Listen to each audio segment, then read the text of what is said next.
Buenos días, mis amigos de Québec. Good morning, my good friend. Vous allez voir, vous allez m'entendre parler, vous direz, il n'est pas québécois, il n'est pas de Paris, je suis du Sud. Le Sud où les cigales chantent, les palmiers sont là, où on a de bons gâteaux, on a de belles choses, on a la mer, et puis on a le soleil dans le cœur. Mais vous avez aussi le soleil dans votre cœur. Jésus est le soleil. Et sous ses rayons, la Bible dit qu'il est le soleil de justice. Et sous ses rayons, il y a des rayons de guérison. Amen. Praise the Lord. Voilà, je suis très content d'être là, de finir ma tournée. Et je vous présente un bon ami mexicain qui est là-bas, il s'appelle Miguel. Miguel. Alors Miguel m'amène un peu partout. Vous savez, des fois c'est pas évident. On va à droite. J'ai fait une dizaine de réunions là. Et dimanche passé, il m'a amené à Gatineau. Donc on était à Gatineau, là. Des églises africaines, des églises québécoises, que latinos. On aime tout le monde, nous. Hein. La famille de Dieu est internationale. Dans le ciel, il n'y aura pas que des Québécois, il n'y aura pas que des Français. Le ciel, ce sera international. Le seul problème, je me demande quelle langue nous allons parler. Mais je pense que ça sera l'espagnol. Mais j'ai sûrement faux parce que le Seigneur est beaucoup plus intelligent que nous. Et sûrement qu'il en aura une langue nouvelle. Et Jésus sera celui qui va nous enseigner comment communiquer les uns avec les autres. Mais déjà l'amour est une langue. Chaque fois que je viens à Destiny, ce que j'aime chez vous, c'est votre amour. Il y a beaucoup d'amour ici. Les gens s'aiment, s'embrassent, on rigole un coup, on s'en va. C'est détendu ici. Des églises où c'est très, très pointilleux, et les gens se regardent, bonjour mon frère, oh, moi je m'appelle Louis, ça suffit. Il y en a qui veulent me donner des noms, apôtres, évangélistes. Moi j'aime Jésus, je suis son serviteur. Il a changé ma vie il y a 40 ans de cela. Et depuis, on le sert parce qu'on a une passion. J'ai vu que un de vos thèmes, c'est poursuivez la passion. Hein. Il faut que cette passion pour Dieu demeure intacte et même aille en ascendant et pas en descendant. Notre passion pour le Seigneur doit être réellement, vraiment intacte. Et j'aimerais vous dire que le Seigneur est digne de notre passion. Il veut un peuple passionné. Il veut pas un peuple religieux, mais un peuple vraiment tout voué à sa cause. Est-ce que vous continuez à comprendre mon français? Ok. Parce que de toute façon, je vais garder mon accent jusqu'à la fin. Je vais pas changer pendant la prédication. Voilà. Vous aimez les cadeaux? Gift. Regalos. Voilà, j'ai mené quelques-uns de mes CD de mon épouse aussi. Vous verrez, mes prix sont meilleurs que chez vous, là. Je baisse. Même la prédication que vous aurez à 7, vous l'aurez à 5 ici. Sales. Voilà. Et ma femme a fait un enseignement qui s'appelle la puissance de la parole dans ta bouche. Qui le veut? Ok. Ah, nous, tout en français, ma sœur. C'est tout.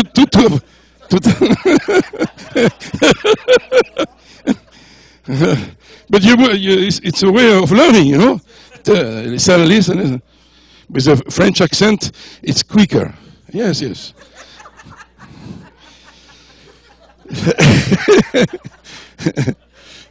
Décédé de mes enseignements, vous apprenez en 2 mois le français. Ici, il faut 4 mois pour ça. Et par rapport à destinée, j'ai fait un sermon qui s'appelle « Lève-toi, Esther, accomplis ta destinée ». Je crois que Esther, c'est la nouvelle église que Dieu lève. Et elle est en train de se préparer. Mais le Seigneur l'a choisie, elle va sortir pour accomplir sa destinée. Qui veut être la nouvelle Esther? Allez hop.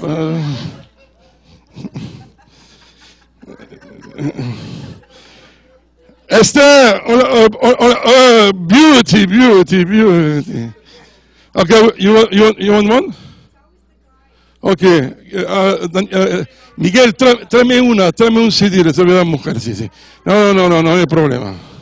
Dos, porque esto me lo van todos a tomar y no me quieren pagar nada.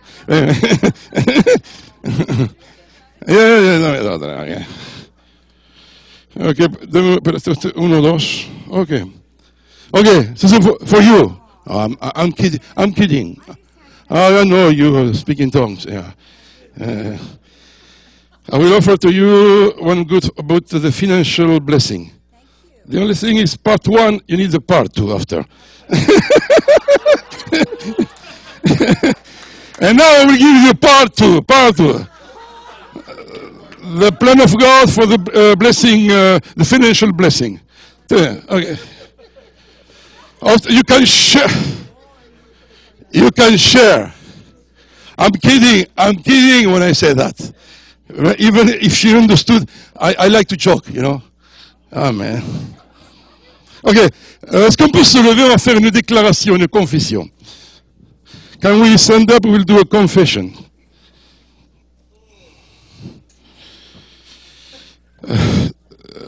I need my glasses now. What happened? So that, do you know where are my glasses? Maybe here. Excuse me, I'm 55 and now. Okay. I'm very young. I am very young. Ok. On va faire une confession en français parce que le Seigneur comprend le français et on va dire ceci. Je suis né de nouveau. Je suis né de Dieu. Les anciennes manies, les anciennes attitudes et mauvaises influences n'ont plus de contrôle sur moi. L'épée de l'Esprit, la parole de Dieu, les a émondés de ma vie. La victoire est mienne. Dès maintenant, en Christ, en lui, je suis plus que vainqueur. Je suis juste. Je suis fort dans le Seigneur et par sa force toute puissante. Je suis libre et dès maintenant, je suis en Christ. Et Christ est en moi. Dès maintenant, en Christ, je suis béni de toutes sortes de bénédictions spirituelles. Et ce matin, je vais recevoir avec douceur la parole de Dieu qui va être plantée en moi pour me changer, me transformer. Et je mettrai cette parole en pratique. Je ne manque de rien en Christ. En lui, je suis fort, je suis libre et je suis béni. Amen, amen, amen. Dis à ton ami, avant de t'asseoir, il parle. C'est de toi qu'il parle, c'est à toi. Hein? Ok, merci beaucoup de me recevoir. Merci pour... J'ai eu David par mail, il m'avait dit qu'il ne serait pas là ce matin, mais il m'accueillait. Alors, merci de m'accueillir, Destiny. Merci d'accueillir un Français du Sud. Et puis, ce matin, j'aimerais vous parler d'un thème qui me tient à cœur. C'est le mot succès. Dis-moi succès. Succès. Je vais vous donner quelques clés pour avoir un succès durable. Quand on entend succès dans notre monde, ça équivaut à quoi? C'est à mes possessions, c'est à mes revenus, mes richesses, c'est ma popularité, c'est la grandeur de ma maison, la taille de ma voiture, c'est tout ce qui est souvent extérieur et qui a rapport à moi. Ça, c'est à moi, ça m'appartient. Regardez-moi. Et vous savez qu'il y a des gens qui aiment bien étaler leur succès et leur richesse. Et c'est bien. Si vous êtes bien à l'aise au niveau financier, au niveau tant mieux. Mais j'aimerais aller plus loin ce matin pour vous faire voir ce que la Bible parle en tant que succès. La Bible dit dans le psaume 118, au verset 25, et c'est la prière que nous pouvons faire ce matin, c'est agréable à Dieu, psaume 118, verset 25. C'est ce que dira l'homme de la Bible. Éternel, accorde-moi le salut. Éternel, donne le succès. Seigneur, donne-moi ton succès. Donc si je prie cette prière, Dieu est d'accord. Il le veut.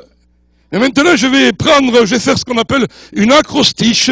Je vais prendre chaque lettre du mot succès et vous dire un mot-clé qui va vous donner un succès total. Donc le problème avec la traduction, c'est que l'acrostiche ne va pas marcher. Elle va sûrement vous donner un synonyme, mais vous allez le comprendre. Alors j'aimerais prendre chacune des lettres, et le premier c'est S. Et dis avec moi soif. Soif. Soif. Pour que ton succès commence, il faut que tu aies une soif véritable de Dieu, soif véritable de Jésus, soif véritable de connaître sa parole. Vous savez, l'homme de la Bible le disait, dans les psaumes, il disait des paroles telles quelles, comme une biche soupire auprès des courants d'eau, ainsi mon âme soupire après toi, ô Dieu. Mon âme a soif de Dieu, mais pas n'importe quel Dieu, du Dieu vivant. Psaume 42, 1, 2, Psaume 63, pareil au verset 2. Dieu, tu es mon Dieu, je te cherche, mon âme a soif de toi, mon corps soupire après toi, dans une terre aride et desséchée sans eau, ainsi je te contemple pour voir ta puissance et ta gloire. Je voudrais vous poser la question ce matin, et je me la pose, quelle est notre soif en ce moment ? Quelles sont nos aspirations? Qu'est-ce qui nous pousse? Pourquoi nous sommes venus ce matin à l'église? Quelle est la soif, la motivation profonde et comment est ma soif? Je me souviens dans l'église, dans ma première vie, je dis souvent, j'ai été pasteur. Donc là, je suis plus évangéliste, donc les gens rigolent de moi. Mais quand j'étais pasteur, j'avais une église et on avait un couple. Le mari venait à l'église par habitude pour faire plaisir à sa femme, mais il n'était pas vraiment né de nouveau. Et il avait un problème avec l'alcool. Et sa femme essayait toujours de cacher les quelques bouteilles. Elle trouvait des cachettes dans la maison que personne ne pouvait trouver. Mais quand cet homme avait vraiment soif, et quand sa soif le poussait, il allait chercher partout. Il était l'inspecteur, il était téléguidé, et au bout de quelques heures, à cause de la soif, il trouvait. Il finissait les bouteilles, et après il y avait des cadavres, il n'y avait plus rien. Il fallait changer les bouteilles.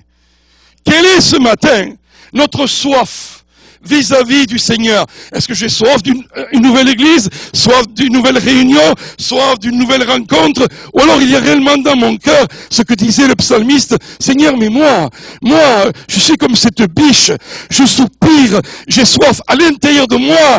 Vous savez, quand vous êtes affamé ou il y a longtemps que vous n'avez pas bu, il y a une douleur à nous, il y a quelque chose, je ne peux pas me passer, j'ai envie de toi, je désire te retrouver. Aujourd'hui, on est tellement dans une société occupée et on a beaucoup de distractions et souvent cette soif, cette faim de Dieu manque, cette passion est futile. Est-ce que j'ai soif de pratiquer sa présence? Est-ce que j'ai soif de connaître la parole de Dieu, la vérité qui seule peut me libérer? Mes possessions ne pourront pas me libérer, ma popularité, mon image, ma réputation ne pourront pas me libérer, sauf cette soif de se retrouver seul à seul, en tête à tête avec mon bien-aimé le Seigneur Jésus. Est-ce que j'ai soif d'avoir cette confrontation avec Dieu, une bonne confrontation? Ou alors, là, il me révèle, Louis, tu as en ce moment tes propres doutes, tes manques, tes faiblesses, tes erreurs, tes problèmes non réglés. Mais comme il y a une rencontre d'amour, et comme moi, la Bible dit que celui qui veut dissimuler ses fautes, il ne peut pas prospérer. Mais celui qui les avoue et les délaisse, c'est deux mouvements. Une chose, c'est de confesser. Une chose, c'est de renoncer, de couper. Celui-là, il trouve compassion.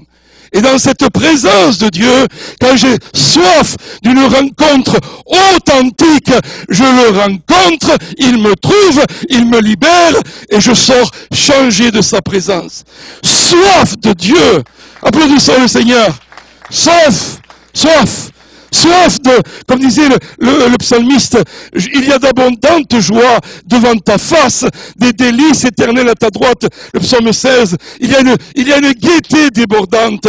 Quand j'ai cette soif, le Seigneur va étancher ma soif. Le Seigneur va me donner des fleuves d'eau vive. Cette soif, elle doit être augmentée dans nos vies, dans cette connaissance de Dieu. Le Seigneur Jésus dira un jour, lors de la fête des tabernacles, il va se lever, il dira, mais si quelqu'un a soif, qu'il vienne à moi. Mes amis, il faut que nous revenions à la centralité de l'évangile. Il faut revenir à ce Jésus des évangiles, à ce Jésus qui était l'humble et doux charpentier, l'homme de Galilée, mais qui enseignait, parlait et démontrait le royaume de Dieu.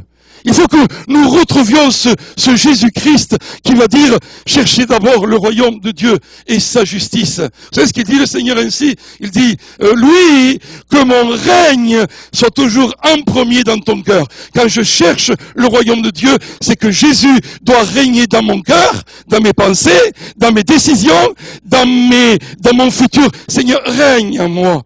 Et mes amis, il ne faut pas que ce soit un chant. Il ne faut pas que ce soit une théorie. Il ne faut pas que ce soit un verset que j'aime lire. Cela doit devenir mon style de vie. Vous verrez les gens dans la vie où Jésus règne et où Jésus ne règne pas. Parce que dans la vie courante, c'est là que notre christianisme doit être fort. Donc la première lettre, c'est soif. Soif de sainteté, soif de satisfaction en lui. Seconde lettre, U. Dis avec moi une parole. Une parole. Une parole. Dites avec moi, est-ce que je parle toujours? One word. Una palabra. Une parole. Jésus est avec un centurion romain.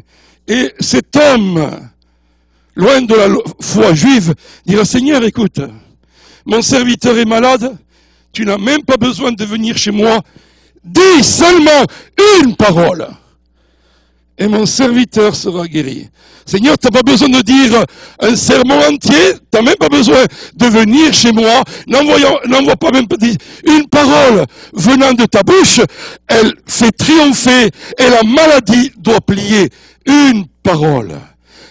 Pour ton succès, il te faut avoir une soif de Dieu, mais après il faut que tu reçoives une parole venant de lui, une parole venant de son cœur, une parole qui est née dans le ciel, une parole qui appartient à Dieu.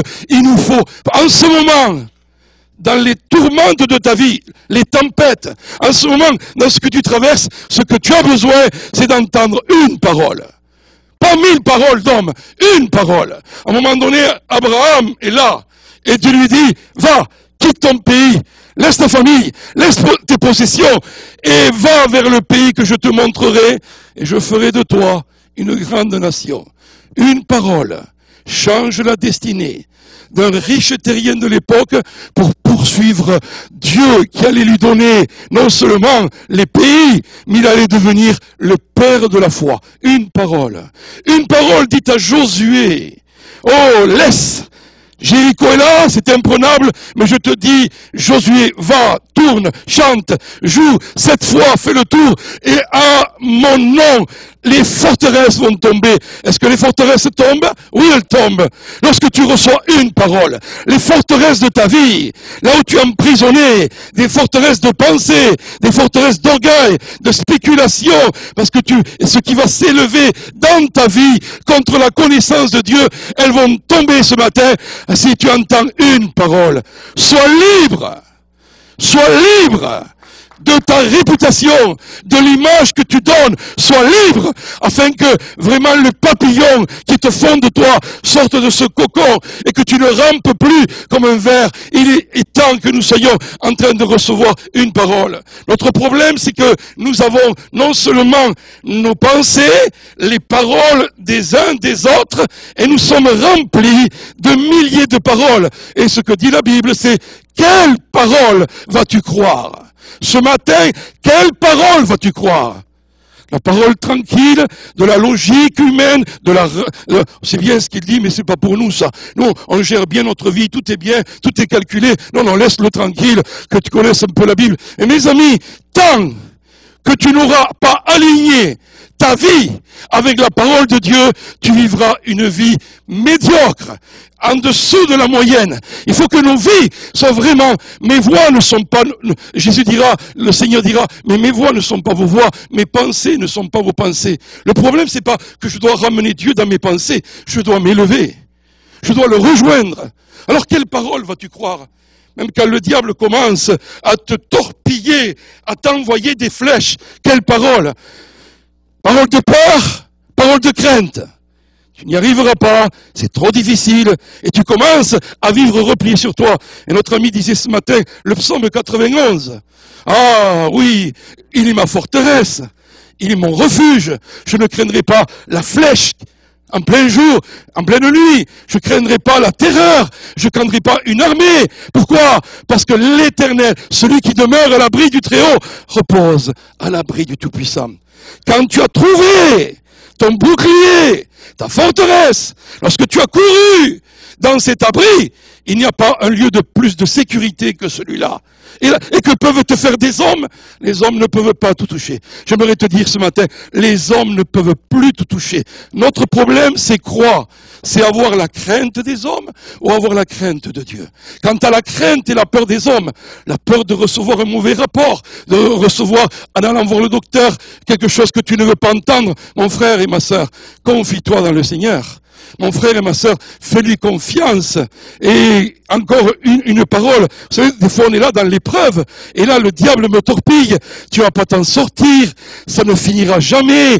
Oh, ça va être de plus. Et le tunnel est long de plusieurs kilomètres. La Bible dit, il ne permettra pas que tu sois éprouvé au-delà de tes forces.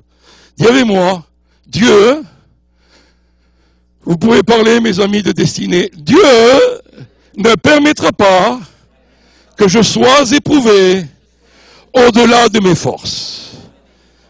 Il sait dire stop à l'épreuve. Il sait dire stop au combat. Joseph, à 17 ans, il reçoit le rêve d'être un grand leader de nation. Un homme qui allait avoir une destinée, qui allait impacter les nations du monde. Mais avant de toucher son rêve, il a été éprouvé et testé. Dieu nous éprouve. Dieu nous fait passer des tests, et plus grand sera le test, le géant, plus grande sera la récompense. Plus grand sera le prix. Et à un moment donné, test après test, Joseph a été reconnu par Dieu, et Dieu a dit, stop, c'est fini l'épreuve, prends le pays, prends l'Égypte, et Dieu n'a pas permis qu'il soit éprouvé au-delà de ses forces. Quand tu es éprouvé dans ta vie, et par exemple, il y a aussi des moments de détresse, d'angoisse. Vous avez eu de l'angoisse des fois? De la détresse, hein? J'aime ce que dit Nahum 1,7. L'Éternel est bon. Il est un abri au jour de la détresse. Il prend soin de ceux qui se réfugient auprès de lui. Dans le temps de détresse, vers qui je me réfugie? Vers qui je vais? Quelle est mon habitude? Mes amis, le Seigneur te dit ce matin, je veux prendre soin de toi. Je veux m'occuper de toi. Je suis un Dieu qui a plein d'attention. Je veux, vous savez, quand il dit, je laisse les 99 brebis pour aller chercher la seule, celle qui est tombée au fond du précipice, celle qui est là et que personne ne voit, celle qui est maintenant blessée. Le bon berger laisse pour aller chercher et commencer à soigner, à bander, à mettre sur son épaule. Vous savez pourquoi? Parce qu'il nous aime d'un amour éternel, oui, mais parce qu'il aime s'occuper de nos besoins. Jésus s'occupe de toi. Quelle parole vas-tu recevoir ce matin? Ah, mais Seigneur, tu m'as laissé, tu m'as abandonné, personne. Si! Ne confesse pas. Vous savez, on reçoit des prédications, mais après, avec la déclaration de notre bouche, on dit le contraire. Ça vous arrive pas? On parle, on pense, on a, mais tu commences à déclarer la mort et la vie sont au pouvoir de ta langue. Commence à déclarer la vie. Il prendra soin de moi, il s'occupera de moi. Au sein de ma détresse, il va mettre un chemin dans mon désert. Oui, il va ouvrir la mer. Et pour moi, uniquement pour moi, il viendra me chercher parce qu'il est fidèle, il est juste, il ne peut pas se renier lui-même. Ce que sa bouche a dit, sa main l'accomplit. On n'a pas affaire à un homme, on n'a pas affaire à un système humain, on n'a pas affaire à une dénomination, on a affaire au Dieu vivant et vrai, le créateur des cieux et de la terre, le Dieu illimité qui vient vers des gens limités comme vous et moi. Quelle parole vas-tu croire, mon frère et ma sœur, quand tu as besoin de direction dans ta vie, besoin tous de direction. J'aime ce que dit la Bible. Proverbe 3:6, je ne me fie pas à mon intelligence. Je mets toute ma confiance dans le Seigneur. Je m'appuie sur lui dans ce que j'entreprends et il guidera mes pas. Dieu veut guider nos pas. Dieu veut guider nos vies. Dieu veut te donner une direction. Le psaume 32:8 dira, j'aurai les regards sur toi, je veillerai sur toi, je te montrerai le chemin que tu dois suivre. C'est pas un Dieu plein d'attention, ça? C'est pas un Dieu qui s'occupe de toi? Il ne veut pas que tu partes. Mais quelle parole vas-tu croire? Quelle parole vas-tu recevoir? Quelle parole vas-tu saisir? Et je le dis, il y a un miracle qui est en route, dans ta bouche, si tu reçois une parole. La troisième lettre, c'est C. C, c'est pour consécration. Dis-moi consécration. Consécration. Ça c'est le même, hein, consecration, hein, c'est vrai ça. Hein. Et en espagnol c'est pareil, consécration, c'est pareil. Là il n'y a pas de problème, on ne va pas se batailler là, hein, d'accord? Exode 32, 25 à 29. Moïse rencontrait Dieu dans la montagne. Sa vie allait recevoir les commandements. Il allait être le grand libérateur, le grand législateur. En bas, le peuple commence à s'impatienter. Ça n'arrive pas. Est-ce qu'il va descendre ou non? Et il va dire à Aaron, passons du bon temps et bâtissons notre veau d'or. Et ils vont partir loin des chemins du Seigneur. Et quand Moïse revient, il va tenir un langage assez ferme et assez fort. Il dira ceci: à moi, ceux qui sont pour l'Éternel. La Bible dit que les Lévitiques, les fils de Lévi vont arriver, les consacrés. Les Lévis, ceux qui sont consacrés à Dieu. Et il va dire ceci: consacrez-vous aujourd'hui à l'Éternel. Chacun même au prix de son fils, de son frère, afin qu'il vous accorde aujourd'hui une bénédiction. Moïse va demander un peuple, vous savez, consacré, sanctifié, c'est une mise à part pour Dieu. C'est une mise à part de mon péché, de mon ego, pour Dieu. La consécration, c'est pas quelque chose de négatif, c'est très positif. Mais il faut se séparer de vouloir mettre mes ambitions en premier et chercher ce qui plaît à Dieu. La Bible dit dans 1 Corinthiens 6, 20, car vous avez été rachetés à grand prix. Glorifiez donc Dieu dans votre corps. Dans mon corps, je dois glorifier Dieu. Mon esprit, qui appartient à qui? À Dieu. Ton corps appartient à Dieu. Si tu es marié, ton corps aussi appartient à ton mari. Si tu es marié, ton corps appartient aussi à ta femme. Mais d'abord, tu appartiens à Dieu. 1 Corinthiens 6, 19, vous ne vous appartenez pas à vous-même. Souvent, on agit comme si ma vie, elle m'appartient. C'est pour cela que Jésus dira, il n'y a pas de plus grand amour que de donner sa vie pour ses amis. Si tu veux, Jésus dira, celui qui veut garder sa vie, préserver sa vie, il va la perdre. Mais celui qui la donne, il va la multiplier. Ça, c'est le vrai succès. Ça, c'est le vrai succès. Mes amis, Romains 6, 13, livrez-vous vous-même à Dieu, comme des vivants, revenus de la mort, et offrez-lui vos membres. Ma vie est une offrande complète à ce Dieu d'amour qui m'a tellement démontré que je suis important à ses yeux. Il y avait un homme qui s'appelait David Livingstone. David Livingstone était un explorateur, médecin, même en même temps il était prédicateur de l'évangile. Et il partit en Afrique pour chercher et découvrir les sources des grands fleuves africains, comme le Zambèze et d'autres.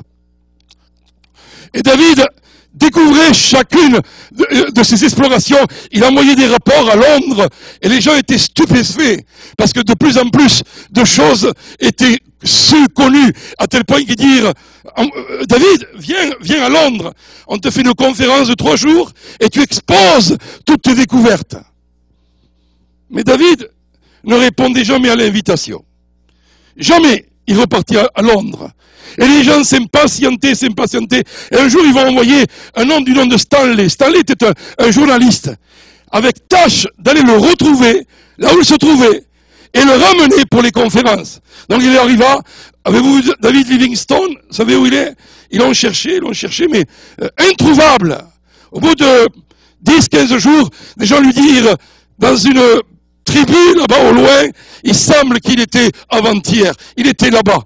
Et David est allé, et les gens lui ont dit, oui, le vieux explorateur, cet homme qui nous a parlé de Jésus, il est là. Stanley était si heureux. Enfin, il récupérait David.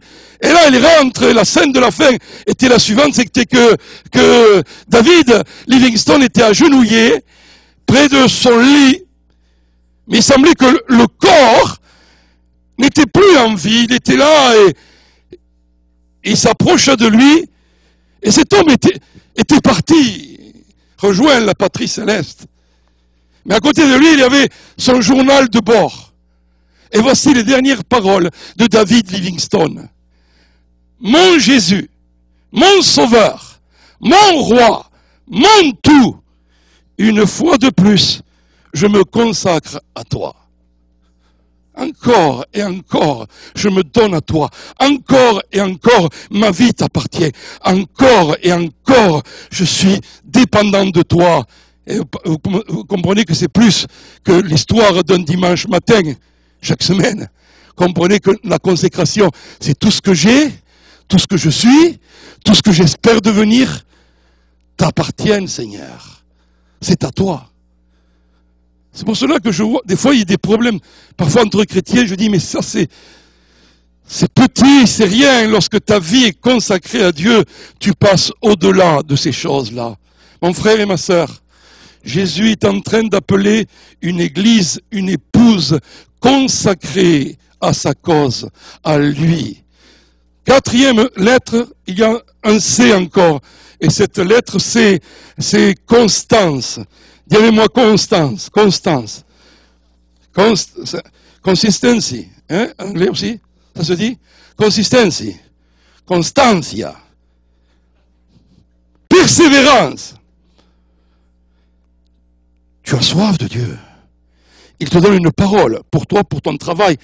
À un moment donné, tu te consacres, parce que même si tu veux réussir dans le business ou dans une affaire, il ne faut pas rester en train de regarder que tout va tomber rôti du ciel. Non. Tu as soif. Jésus, le premier dans ton entreprise, c'est lui le big boss, c'est lui le CIO, hein, c'est lui. Toi, tu es un second, rappelle-toi. L'entreprise appartient à Dieu avant. Hein. Ensuite, tu reçois une parole, tu te consacres, mais après, il te faut de la constance, de la persévérance. Spurgeon, un des grands prédicateurs, a dit « Il a fallu beaucoup de constance à l'escargot pour entrer dans l'arche de Noé. »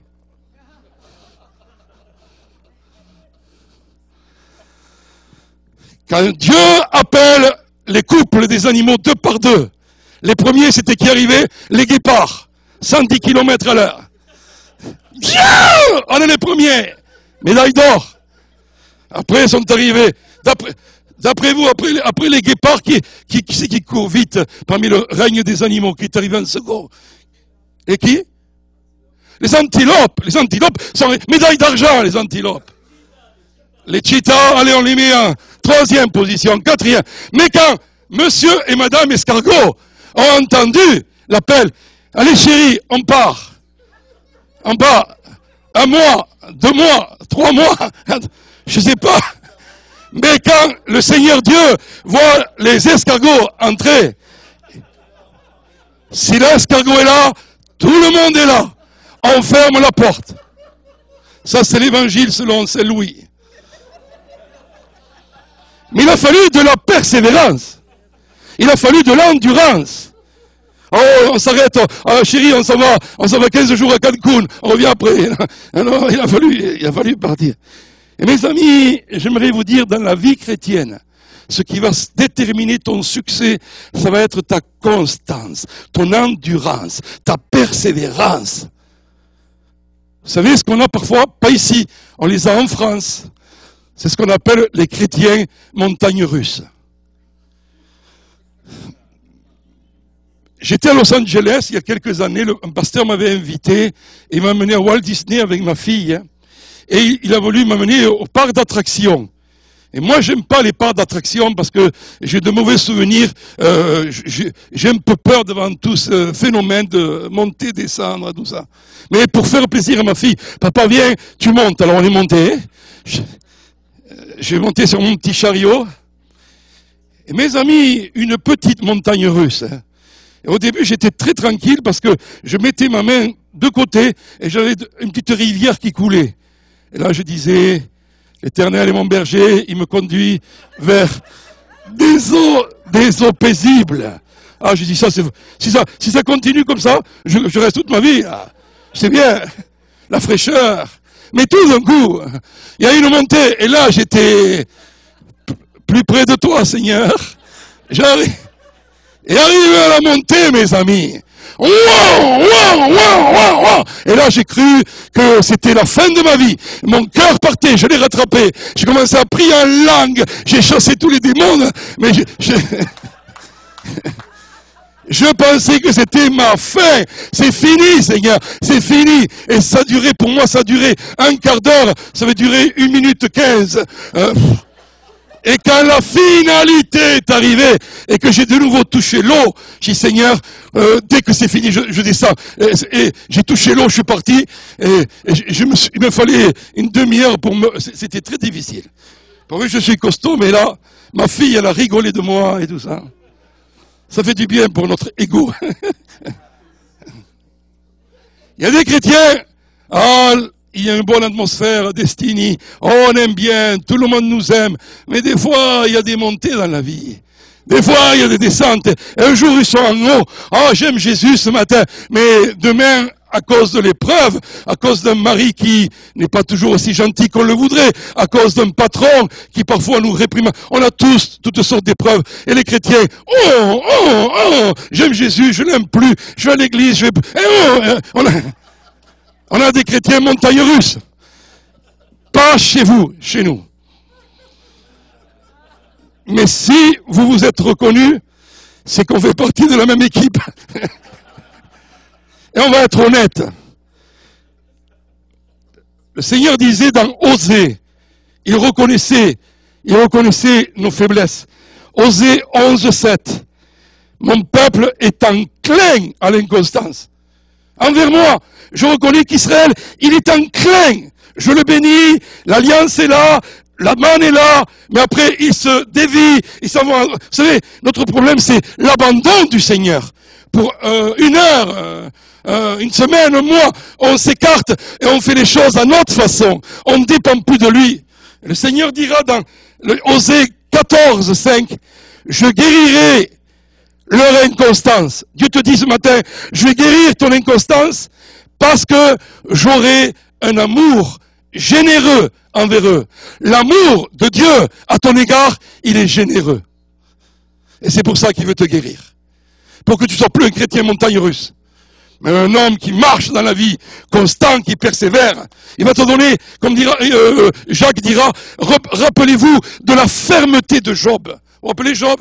Sa fermeté, sa constance. Et à la fin de sa vie, il eut la promesse de ce que Dieu avait donné.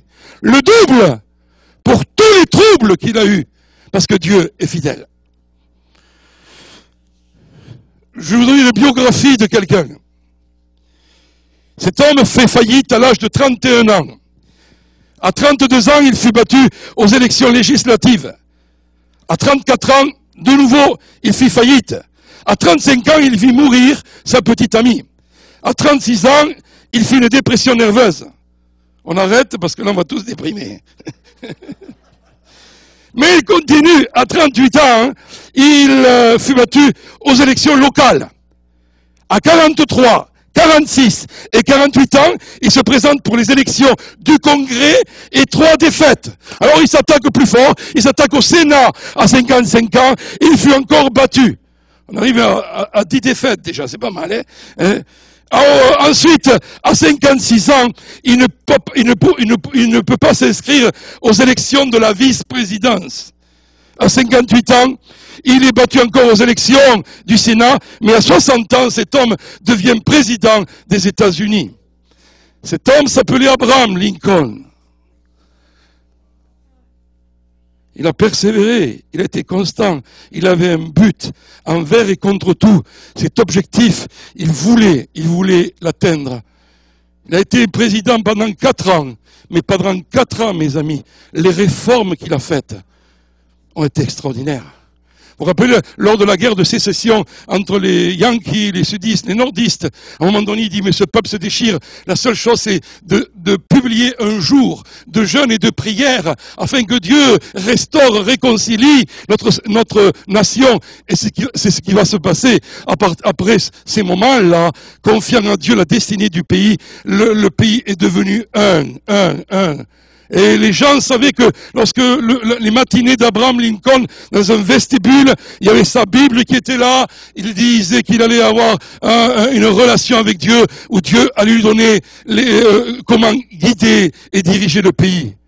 Il a été 4 ans président. Et je suis à 64 ans, et à 65 ans, un jour il sera tué dans un théâtre là-bas aux États-Unis. Vie courte, mais quel impact! À quoi ça servirait qu'on vive 80, 95 ans?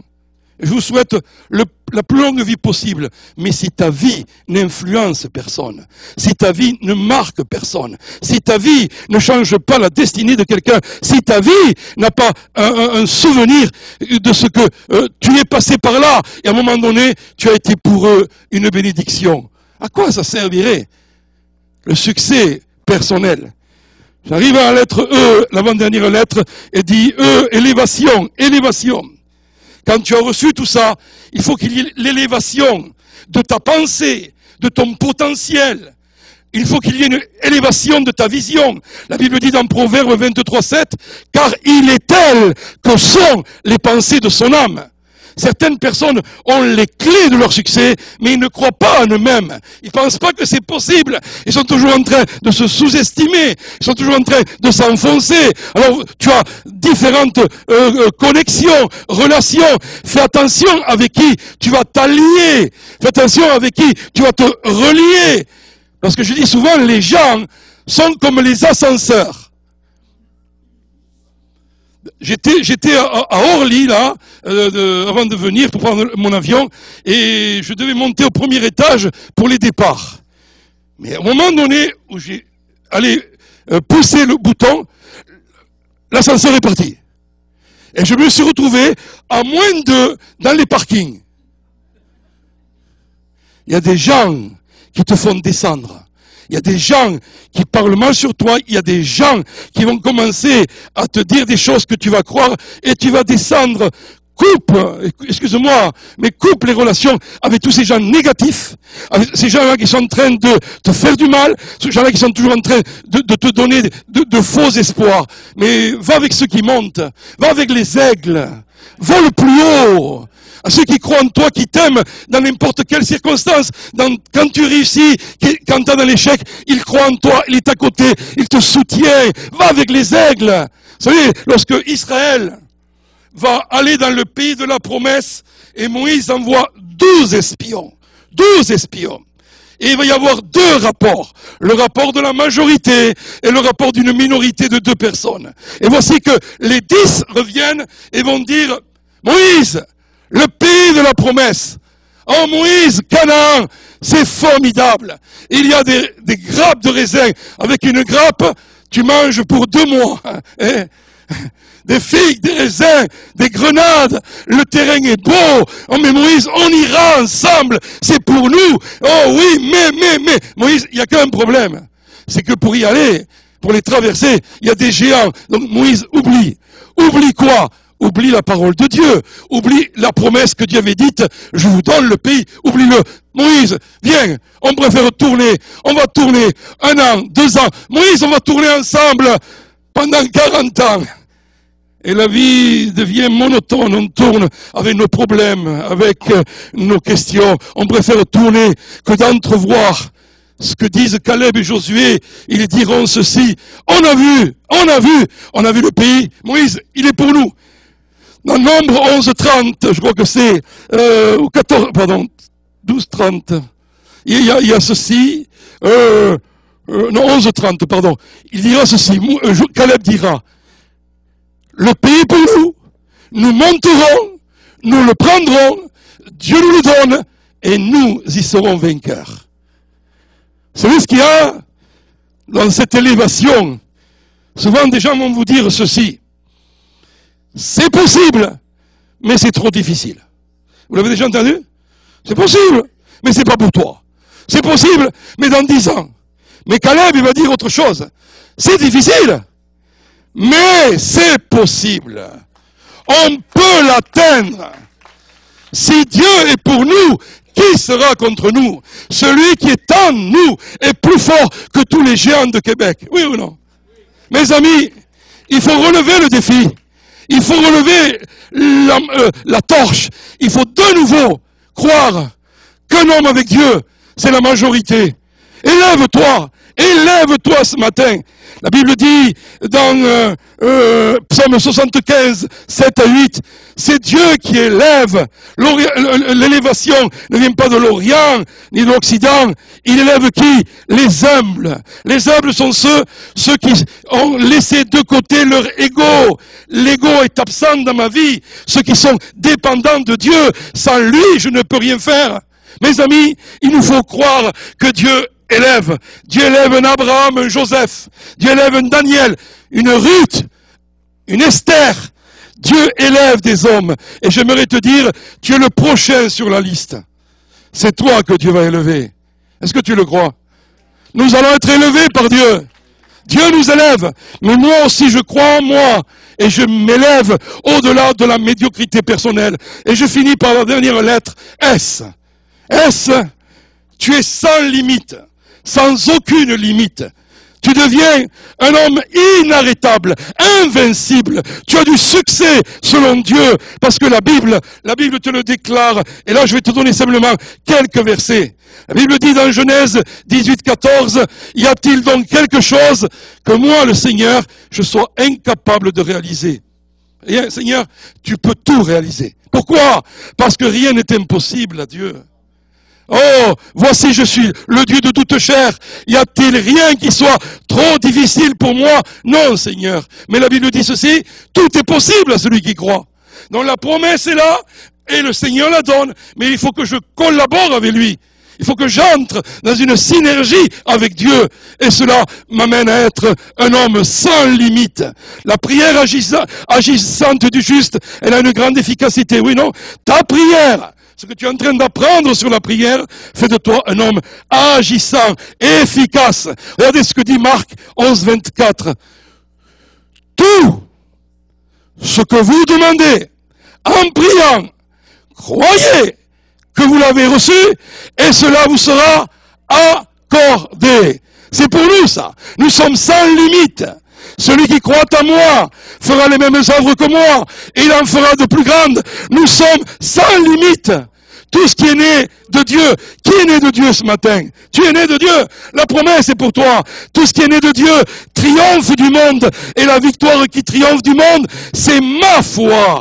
Ma foi peut changer mon monde. Ma foi dans le monde de l'invisible amène les réalités de Dieu sur cette terre. Et je deviens un homme sans limite. Je ne regarde pas selon la chair. Je ne regarde pas les circonstances, les déclarations. Oh, tout ce que le docteur a dit, tout ce que la crise dit, ce que les les hommes politiciens disent, mes amis, je crois à un Dieu qui parle et qui dit, j'ai de meilleurs plans pour toi, j'ai un projet pour toi, j'ai un futur pour toi, j'ai un avenir de paix et non de malheur. Oh, nous ne finirons pas dans la crise, nous finirons dans la victoire de Dieu.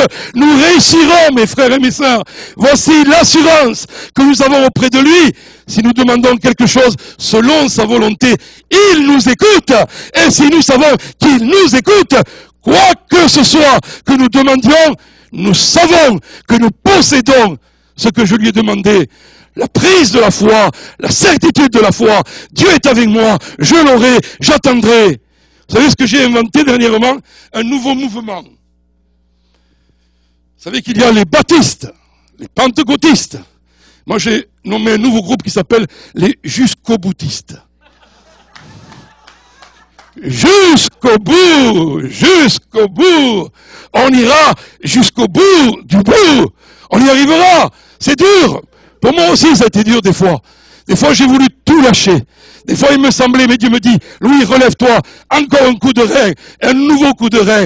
Et à un moment donné, on traverse la ligne d'une victoire. Et plus tu prends goût à la victoire, petite victoire, après petite victoire, tu as de grandes victoires. Et quand tu es assis avec Christ dans ces lieux célestes, et c'est pas une imagination, tu entres dans ta position et ton identité en train de vaincre tous ces gens, ces choses qui voudraient t'aspirer vers le bas.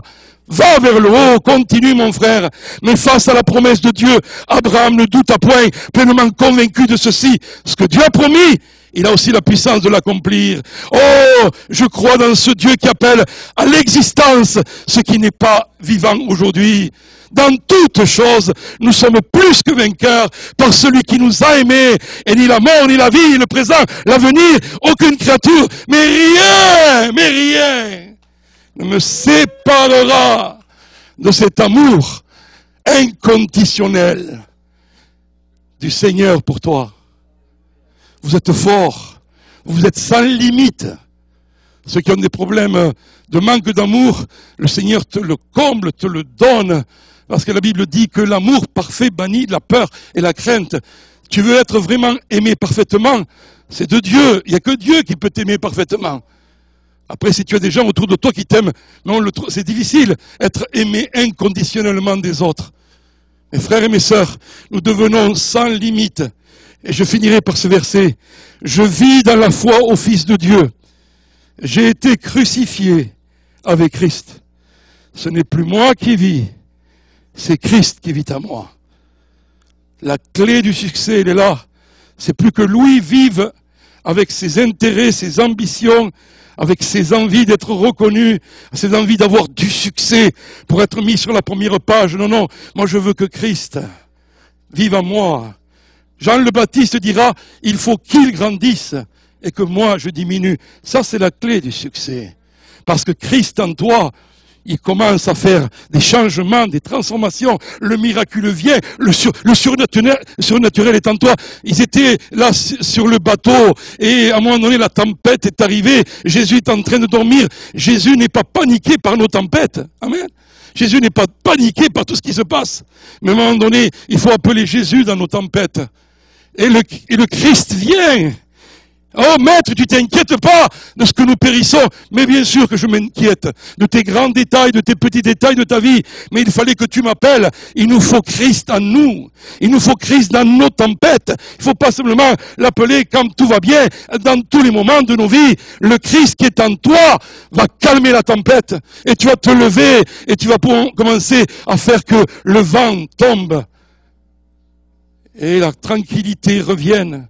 Mon frère et ma sœur, nous sommes des gens sans limite. Je vis une vie surnaturelle dans le Fils de Dieu. Et je déclare pour Destiny Christian Church, au Christian Center, je ne sais plus c'est Church ou Center, non Destiny, la première c'était bon. Je déclare le succès de Dieu. Pour David, je déclare le succès de Dieu. Pour notre ami, je déclare le succès de Dieu. Dis à ton ami, le succès de Dieu est à tes côtés. Le succès de Dieu est pour toi. Oui, il est pour toi. Néhémie 2:20. Le Dieu des cieux nous donnera le succès. Nous nous lèverons et nous bâtirons. Je dis ce matin que Néhémie avait raison. Le Dieu des cieux, le Dieu véritable, le Dieu d'Abraham, d'Isaac et de Jacob, le Dieu de la Bible, le Dieu éternel, Yahvé, le Dieu vivant, me donnera le succès. Mais nous allons nous lever et nous bâtir. Collaboration, ensemble. Je fais le possible, il fait l'impossible. On est ensemble. Alors mes frères et mes sœurs, levons-nous à notre place et nous allons prier.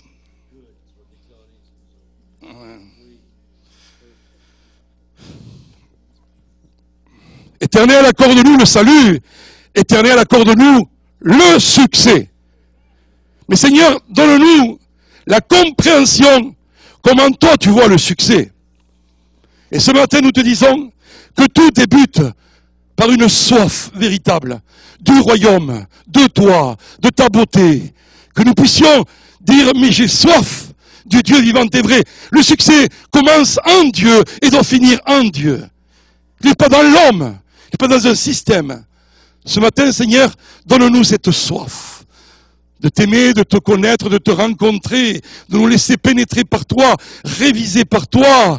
Et s'il faut que je me repente de quelque chose, je le fais au nom de Jésus. Mais Seigneur, ensuite donne-nous une parole venant de toi, une parole qui change ma vie, une parole qui crée la vie, une parole qui me montre la direction. Dis seulement une parole, Seigneur. Et quand nous l'aurons reçue, permets que nous nous y consacrions, nous nous dévouions. Comme David Livingstone, il se donne entier jusqu'au bout. Donne-nous d'être des hommes entiers. Oh Seigneur, oh pardonne-nous nos cœurs partagés. Pardonne-nous pour les fausses idoles. Pardonne-nous Seigneur, parce que nous avons été légers dans notre consécration. Et Seigneur, ce matin, nous nous livrons, corps, âme, esprit. Nous t'appartenons pour ce temps et pour l'éternité. Et Seigneur, ensuite, apprends-nous à être constants. Mon peuple est enclin à l'inconstance. Mais je guérirai leur inconstance par mon amour généreux. De nouveau, l'amour de Dieu vient guérir nos faiblesses pour faire de nous des hommes et des femmes qui sont forts, virils, qui vont de l'avant, qui savent où Dieu les appelle. Oh, nous ne sommes pas des sentimentaux, nous sommes des gens conduits par l'Esprit. Ceux qui sont conduits par l'Esprit sont véritablement des fils de Dieu, dira Romain. Notre conduit, poussé comme un moulin. Les ailes d'un moulin sont poussées. Seigneur, qu'il y ait ce mouvement, ce souffle de Dieu constant, jusqu'au bout. Seigneur, je te prie pour des gens qui ont envie d'arrêter, ou des gens qui ont déjà arrêté. Mon frère, lève-toi, prends courage, il t'appelle, reviens dans la course.